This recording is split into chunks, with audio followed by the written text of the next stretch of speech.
नासिक में महाराष्ट्र नवनिर्माण सेना के कार्यकर्ताओं ने की उत्तर भारतीय की पिटाई। वीडियो हो रहा सोशल मीडिया में वायरल। नासिक के पंचवटी में भाजपा नेता और सिक्योरिटी एजेंसी चलाने वाले गुलाब त्रिपाठी की सिक्योरिटी गार्ड को महाराष्ट्र नवनिर्माण सेना के कार्यकर्ताओं ने डंडों और हाथों से की पिटाई। आप देख सकते हैं वीडियो में किस तरह से मनसे के लोग पिटाई करते हुए नजर आ रहे। जब हमने इस मामले में नासिक पंचवटी पुलिस निरीक्षक से बात की तो इसे नॉर्मल मामला बोलकर अपना पल्ला झाड़ लिया।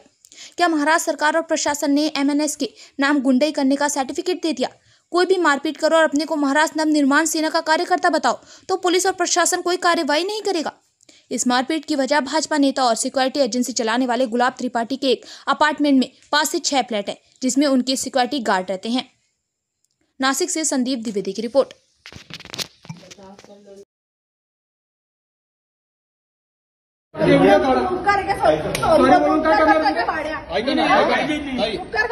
त्यांनी काय केलंय 3-4 लोक साथ देत होते अर्ज देण्यामध्ये ऐका ना अर्ज देण्यास साथ देत तर काही लोकांनी आपल्या रूम मध्ये ना छोटी छोटी खोली बांधली यांनी धमक्या काय दिल्या मी अतिक्रमण चला अर्ज करून तुमच्या खोल्या पाडेन माझ्या विरुद्ध कोणी केलं